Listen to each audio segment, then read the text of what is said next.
Minha saudação a todas e todos que nos escutam. Eu sou Deise Ventura, professora titular da Universidade de São Paulo, coordenadora do doutorado em Saúde Global e Sustentabilidade da Faculdade de Saúde Pública, também presidente da Associação Brasileira de Relações Internacionais. É uma satisfação enorme para mim comentar aqui no EMAG Conecta a resolução da Comissão Interamericana de Direitos Humanos, adotada no dia 10 de abril, sobre pandemia e direitos humanos na nossa região.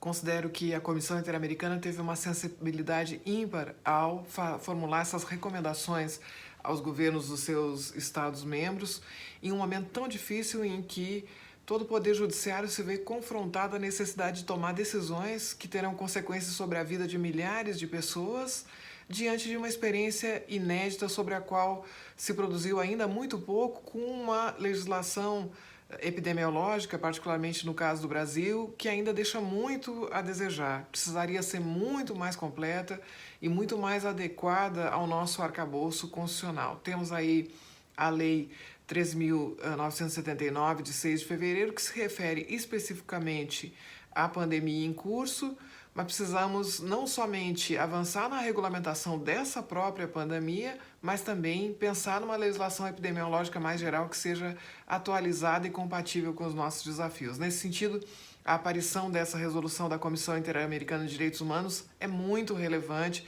e creio que pode orientar a todos nós nas universidades, no Poder Judiciário, no Poder Legislativo, na sociedade civil, órgãos do Executivo, para perceberem que a pandemia é um tema de direitos humanos. Creio que essa já é, de início, a primeira contribuição fundamental dessa resolução.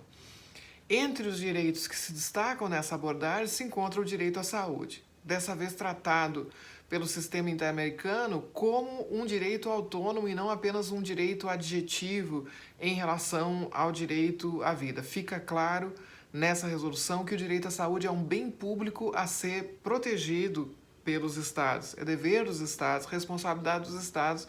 responder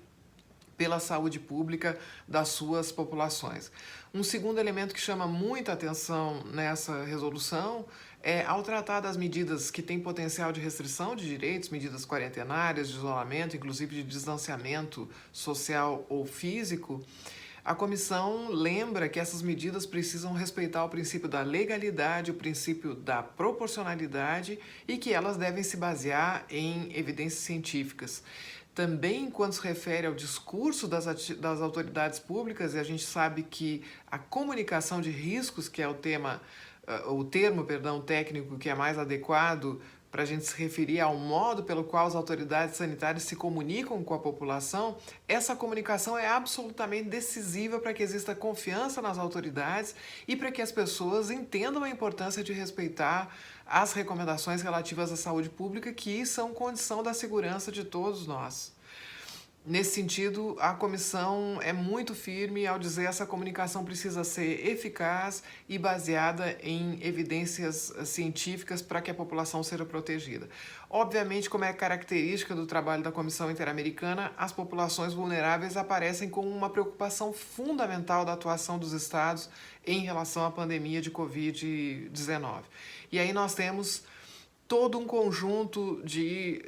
grupos que vão merecer uma especial atenção. A gente fala muito nas populações idosas, mas temos que ir lá olhar os povos indígenas. É preciso muita atenção em relação às mulheres e à população LGBTQ.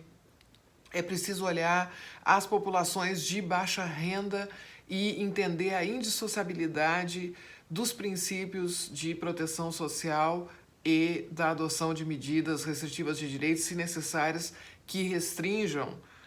os direitos das pessoas. Em outras palavras, a gente só pode admitir que haja restrição de direitos na medida em que existe compensação dessa restrição por meio da proteção social que é devida. Enfim, muitos elementos de uma longa resolução que merece ser lida, tanto nos seus considerandos que oferecem uma abordagem conceitual única dessa pandemia, como na sua parte resolutiva que elenca um conjunto importante de recomendações concretas para os estados. Esperemos que essa resolução elaborada pela Comissão Interamericana de Direitos Humanos, da qual eu tive a honra de, juntamente com o professor Fernando Ait, também da Faculdade de Saúde Pública da USP, participar como especialista convidada, aportando a nossa experiência já de muitos anos de trabalho com essas questões, né? A questão da pandemia é nova para muitos colegas,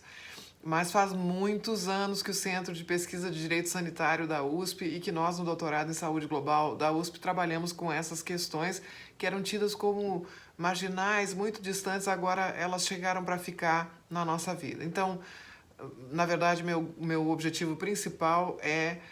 encorajar, incentivar todos a conhecerem e também difundirem ao máximo essa resolução que é tão importante, que pode ser decisiva para que milhões de pessoas na nossa região tenham seus direitos respeitados, ou ao menos que haja minimização de violações que possam eventualmente ser necessárias em nome da proteção da saúde pública, como é o caso dos exames obrigatórios, do tratamento obrigatório, ou mesmo das medidas quarentenárias, que a gente atravessa esse período com seriedade, responsabilidade, evitando as falsas polêmicas